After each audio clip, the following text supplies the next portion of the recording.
everybody, and welcome to Girl for Jesus, shining God's light every day. Welcome, and thank you very much for joining in. In case you're new here, this is your forever place. Thank you for choosing and loving to join the Girl for Jesus family. In my video today, I will be talking about bosses. I will be sharing my experience, all the things I have learned and relearned about bosses. Are you a boss? Are you a boss to be? This is your video. Please gather. Well, number one to note is that you are a leader. The Lord expects you not to be a boss out there, but to be a leader, and not just any leader, but a good leader. And may God's expectation be true and all other expectations be lies. As a leader, you are accountable for every person that serves under you. Even that person that is in the least position, the Lord expects you to take very good care of them, add value to them, improve them. I usually learn from the patriarchs in the Bible, the forefathers, the people that we read about in the Bible. When you look at Moses, he never gave up on the Israelites, even when they were stubborn. He went in the place of prayer to tell God about the whole situation. He never gave up on them, and that is what is expected of us as bosses, that we will kneel before God and pray for the people that we are leading, the people that are serving under us, that we will never allow anyone go astray. And we are just firing them, calling them names. You cannot manage to work at this place, you're incompetent, you're everything. The Lord expects you that even in their incompetence, you can help them to turn out as the best workers ever there is. That is a big mantle, and that is a huge responsibility for every leader, for every boss, for every leader out there. It's not all about us entering and sitting in our offices and feeling really good under the SC. It's a responsibility. We have to make our hands dirty. We have to fold our sleeves as bosses and take good care. And by taking good care of the people that work around us, is if there is anyone that is battling with a weakness, it's up to us as their leaders to identify it and grow them, better them. That is when the Lord will look at us and is like, wow, this is a tick from me. This is a tick from me. One day, one time, when you meet your creator, you'll be accountable for every person. He will ask you about worker A, worker B, worker C, worker D, like everyone in your office. They will ask you up to the least person. So as bosses, a good thing to note. Number two, we ought to note that we have to emulate Jesus's way of leadership. Yeah, this takes us to maybe reading about how Jesus led, but we all know that Jesus led in a servanthood manner. He served others more than he was served. I know with the power and the authority that bosses carry, you tend to indeed be a boss, like you're bossing everyone around and you're sitting in the chairs and swinging around. Come and clean my table. Come and take this. Come and deliver this. Come and bring this. Do. Like it's ever about being served and not serving. Something that I've learned is that the Lord expects every boss, every manager to serve and not to wait to be served. Yeah, if you come early to the office and maybe the tables are dirty, clean them. Like it will not change this eye and maybe it faces behind. It will not make your eyes look east or something. Like it will not change anything on you, and it will not grab that title away from you. So it's very important for us to note that it's not all the time about being served. We ought to lead by serving. Yes, let's serve others around us, and that's the only way we will receive or attain blessings from the Lord Almighty, because He Himself served in a servanthood manner. So we ought to emulate His way of service, because that's the way He expects us to lead or to be managers. That's the only way, that's the only language He wants us to speak when it comes to leading. Another thing I have learned is that to whom much is given, much is required. Yeah, it's actually sometimes when they say there is this leadership position, like we tend to run so quick for it because it comes with a lot of privileges. But sometimes it's important to sit back and first ask yourself, what what does this whole thing come with? Because it's for a fact that it comes with a lot of responsibility, it comes with a lot of consequences, it comes with a lot. So sometimes to take on all those responsibilities, it's important to first wait on, and whenever you're ready to take it up, you take it up, because it comes with a lot. And to whom much is given, much is required.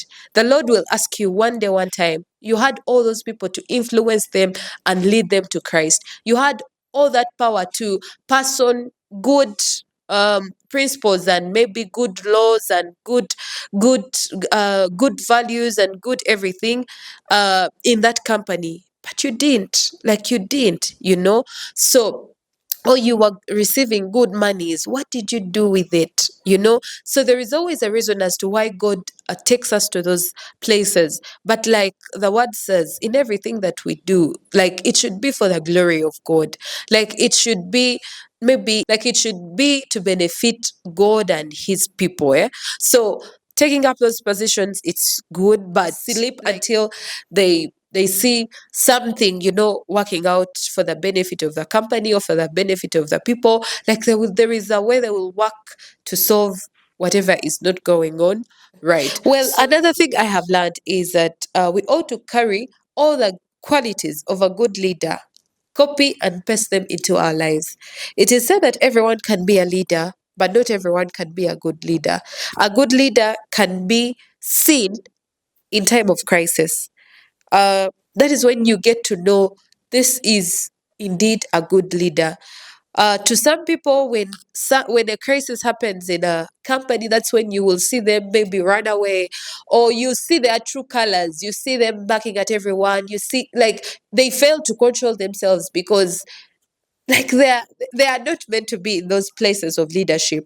But the opposite in this matter, there are people, when everything comes, like when things don't go well in a company, you will see there is a way they will quickly solve the things, calm the situation, find solution for everything. And that is when you get to know that this is actually a good leader.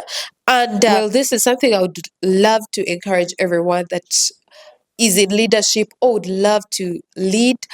Find time, sit down, study who a good leader is, and slowly by slowly introduce those few qualities into your life. I know it's a process, but yeah, it's worth it. Like, walk that journey, bring them, introduce them into yourself, and you'll never regret it.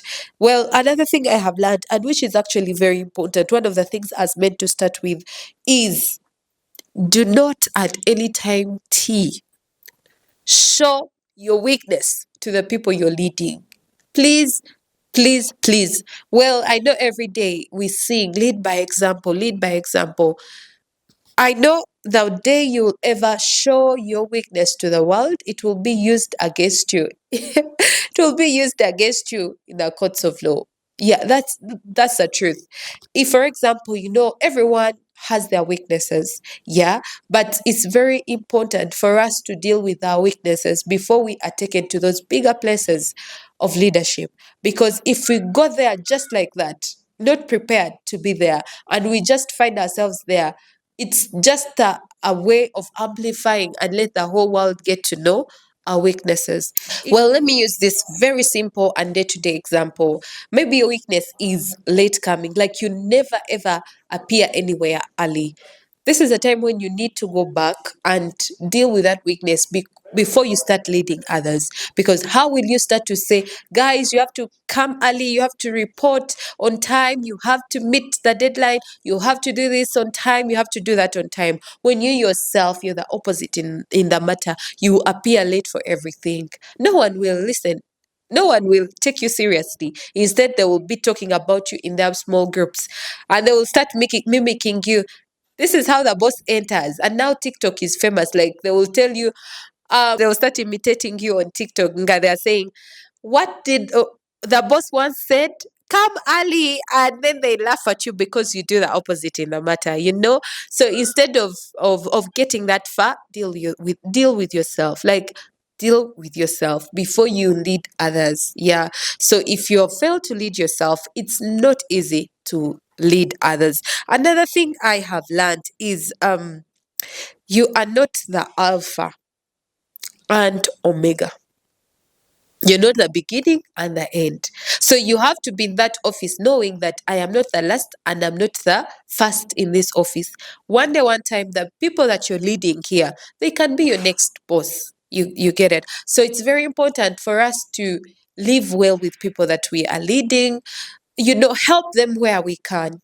Don't treat them badly because you never know what tomorrow holds. This world is very small and funny at the same time. Today you're the boss, tomorrow you're the whole different person. You never know where you will meet those people that you're leading. So it's very important to compose yourself, live like a human being. Don't live like you're living on planet or what. Yes. Okay. Then another thing I have learned is as a boss, you ought to have a heart of a Christian grandmother. You know how grandparents or grandmothers love every child, every person that comes around them is like their child, is like their grandchild. Like they love them equally, they love them the same way, they love them, they will give you food, they will do that without anything attached. Like they are so honest, they are so loving, and that is what is expected of you as a leader, as a boss, as a manager. That is what is expected of you, that everyone that comes around you should be loved the same way. The moment you start to show partiality, you start to show favoritism, you start to show, so and so, there you have lost it, because they will begin to tag names. They say so and so and manager, so and so and manager, and you have lost it already. So it's important for us as bosses, as leaders, to show one love. One love, one heart. Yes, let's have one love for everyone that serves and works under us. Thank you, everyone. The Lord bless you. I'll see you again in my next video of how to manage bosses. I love you.